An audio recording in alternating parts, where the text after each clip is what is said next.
Hello everyone, I am doctor Vijay Chawla, assistant professor of mathematics, Maharaja Agrasen महाविद्यालय जगाधरी। हमने एक लेक्चर शुरू करा था, लेक्चर सीरीज कोरिलेशन की। लास्ट जो हमारा लेक्चर हुआ था रैंक कोरिलेशन के ऊपर हुआ था, जब बताया गया था कि रैंक कोरिलेशन की जरूरत क्या पड़ती है और निकालते कैसे हैं। फिर उस टाइम हमने एक केस सिंपल डिस्कस करा था कि जब हमें रैंक गिवन होंगे तब हम रैंक कोरिलेशन कैसे निकालेंगे। सेकंड जो केस लास्ट लेक्चर में बताया था कि जब नेक्स्ट लेक्चर आएगा उसमें क्या डिस्कस करेंगे, when ranks are not given. क्योंकि एक तो हमें पहला लेक्चर आया हमारा जब रैंक गिवन थे, हमने सिंपल करा।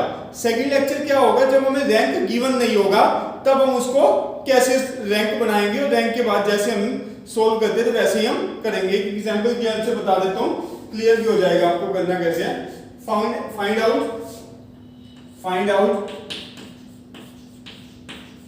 out the coefficient of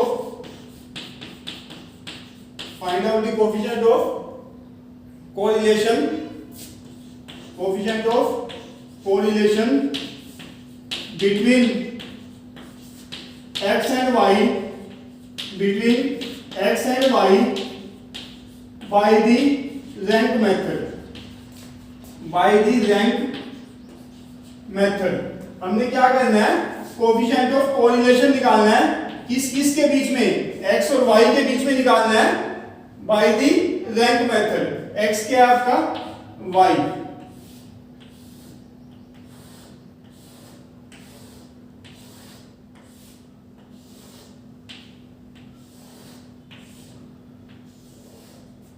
x है आपका 15 17 14 15 17 14 13 11 12 16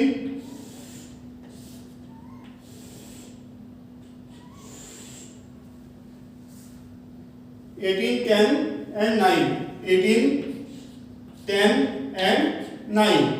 y है आपका 18 12 4 18 12 4 6 7 9 6 7 9 3 10 2 5 10 2 5। अब देखिए हमने क्या करना है, इसको रैंक बनाना है। अब उसने डायरेक्ट आपको दिया हुआ है कि x और y के बीच में कोरिलेशन निकालो बाय द रैंक मेथड। तो पहले हम क्या करेंगे, रैंक में कन्वर्ट करेंगे। इसमें क्या करेंगे, x को कन्वर्ट करेंगे, नाम दे देंगे रैंक R1 दे देंगे, क्योंकि हमने वही करा था ना R1 माइनस R2, जिसको हमने D नाम दिया था। अब रैंक कैसे बनाएंगे देखो, आप देखेंगे इसमें असेंडिंग ऑर्डर होंगे, तो कोई नंबर सबसे बड़ा होगा, कोई नंबर छोटा भी होगा, और हम चलते रहेंगे। जो सबसे बड़ा नंबर होगा, देखिए अब इसमें जो सबसे बड़ा नंबर होगा उसके सामने आप क्या लिख देंगे, 1 रैंक। मींस सबसे बड़े नंबर को आपने क्या नाम नंबर दे देना है, रैंक 1। ये आपका रैंक 1 हो गया, उसके सामने हम 1 लिख दिया। अब देखो 18 के बाद किसका नंबर आ रहा है, चेक करें 17, इसको हम नाम दे देंगे 2। उसके बाद आप देखेंगे क्या आ रहा है 16 विच इज इक्वल टू 3। उसके बाद हम देखेंगे 16 के बाद 15 पड़ा है विच इज इक्वल टू 4। इसके बाद आपका 13 पड़ा है विच इज इक्वल टू 5। उसके बाद आप देखोगे 13 के बाद आपका 12 पड़ा है विच इज इक्वल टू 6। 12 के बाद आपका 11 पड़ा है विच इज इक्वल टू 7। ये रह गया बीच में 14।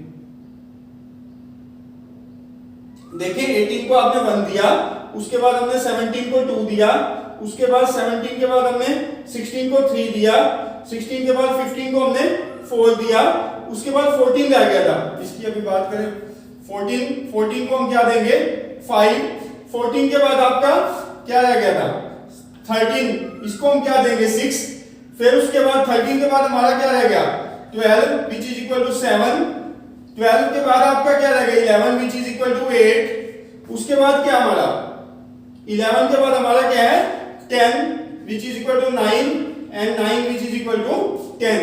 हमने क्या करना है, जो सबसे बड़ा नंबर होगा उसको रैंक 1, उसके बाद उससे छोटे को रैंक 2, उससे छोटे को रैंक 3 एंड सो ऑन। तो वो हमने कर दिया। कहीं मिस्टेक को एक बार ध्यान से जरूर चेक जरूर करा करो। रैंक R2 जो y है उसके जो रैंक बनेंगे उसको हम क्या नाम देंगे, R2।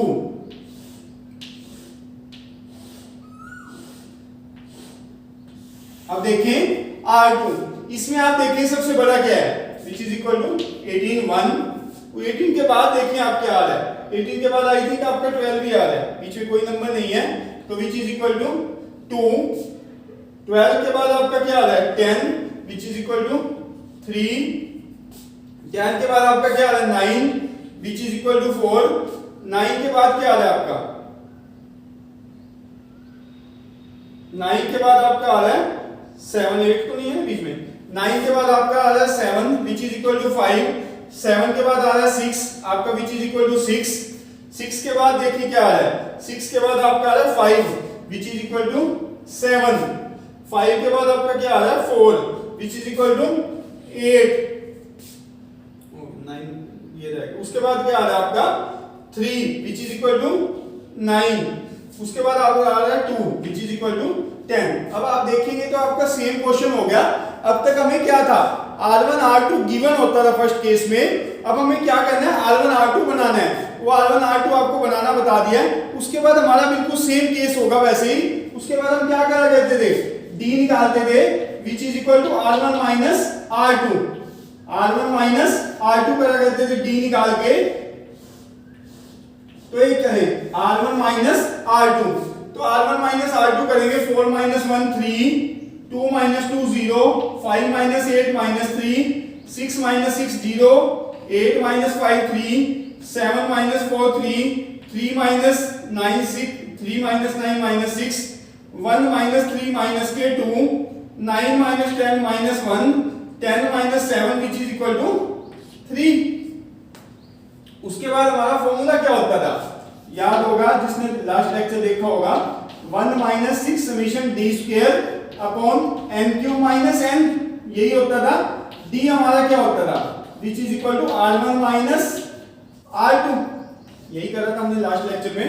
2 वाला भी करा था और 3 वाला भी करा था, ये याद होता था हमारा। अब हमें क्या चाहिए, d स्क्वायर निकालने। d स्क्वायर क्या हो जाएगा, 9 0 9 0 9 9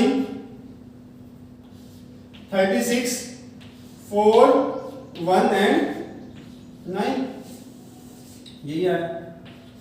अब हमें यही चाहिए सॉल्यूशन डी स्क्वायर, तो क्या आएगा 9 18 27 36, ये आ जाएगा 45 और 40 85 186। सॉल्यूशन डी स्क्वायर आपका क्या आ जाएगा, विच इज इक्वल टू 86। अब हमें क्या है, इस फॉर्मूले में रखना है। आर हमारा क्या है 1 minus 6 summation D square. D square की बात करेंगे तो क्या आएगा 86 अपॉन n क्यूब। n हमारी क्या होती है, नंबर ऑफ टर्म्स 1 2 3 4 5 6 7 8 9 10। तो हमारा क्या आ जाता था 10 का क्यूब माइनस 10, यही आता था। 1 माइनस इसको मल्टीप्लाई करेंगे तो क्या आएगा 36 3 6 48 3 51, 36 3 6 48 3 51, ये आ जाएगा 1000 माइनस 10। इसको साफ कर दें तो 1 माइनस 516 डिवाइड बाय 990। अब करेंगे तो क्या आ जाएगा which is equal to 990।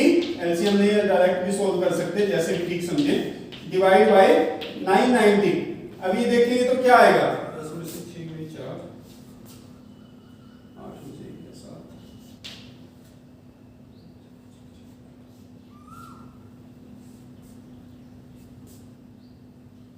Divide by 990। Calculator allowed है, आगे कर भी सकते हैं, यहाँ भी छोड़ सकते हैं आप। क्या आएगा 0.48। अब क्लियर हो गया आपको, कुछ नहीं था, बिल्कुल आसान से कंसेप्ट था। जस्ट अलग क्या था, अलग हमें क्या था, अलग हमें जस्ट एक रैंक निकालना था। रैंक हमारा अलग था कि रैंक हम निकालेंगे कैसे, उसका मैंने आपको वे बताया। जो सबसे बड़ा नंबर होगा उसको 1 दे देंगे एंड सो ऑन, जो उससे छोटा होगा उसको 2 एंड सो ऑन। ऐसे हमने y को दे दिया। फिर आगे हमारा सेम था, R1 माइनस R2 करा करते थे जो D होता था, फिर हम D स्क्वायर करते थे जो हमारा फॉर्मूले में आता था 1 minus 6 summation D square divide by n cube minus n, वही रखा है आपका 0.48 आ गया। अब इसी टाइप का क्वेश्चन दे देता हूँ करने के लिए, एक बार करके देखेंगे तो कंसेप्ट भी बड़े अच्छे से क्लियर हो जाएगा। मोस्ट इंपोर्टेंट एक्सरसाइज है और सबसे इजी है, इंपोर्टेंट के साथ साथ इजी है। अब थर्ड केस में क्या आएगा, जो स्टूडेंट के मन में आया होगा वो नेक्स्ट लेक्चर में डिस्कस करेंगे कि ऐसा भी तो हो सकता है कि सर 13 2 बार आ जाए, तो वो केस आपका थर्ड होगा जिसमें 2 बार आ जाएगा या 3 बार आ जाएगा। क्वेश्चन दे रहा हूं एक करने के लिए, सेम इसी टाइप का क्वेश्चन ट्राई कर सकते हो, इजी है, हो जाएगा।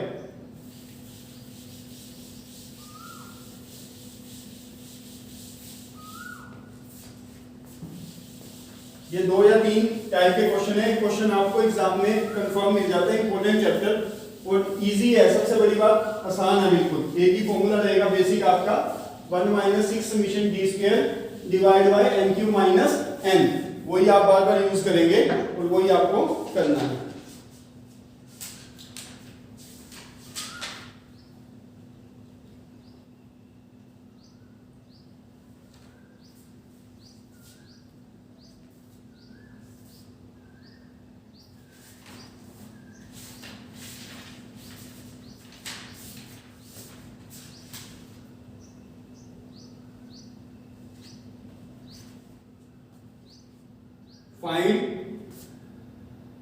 Find the coefficient of correlation. Find the coefficient of correlation between x and y by the rank method. जैसा क्वेश्चन करवाया वैसे ही आपको दिया जाएगा ताकि आपको प्रैक्टिस हो जाए कि करना कैसे है। Find the coefficient of correlation between x and y by the rank method. X, Y,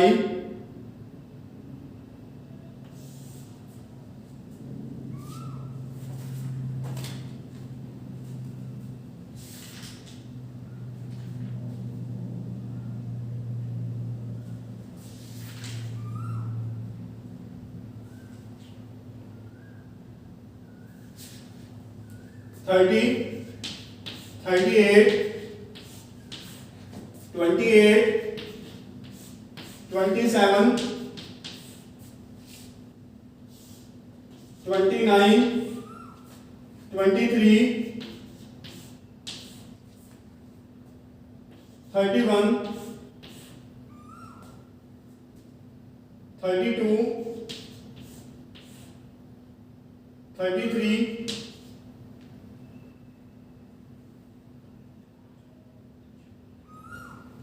and 37। Secondly लिखें 29 27 22 28 20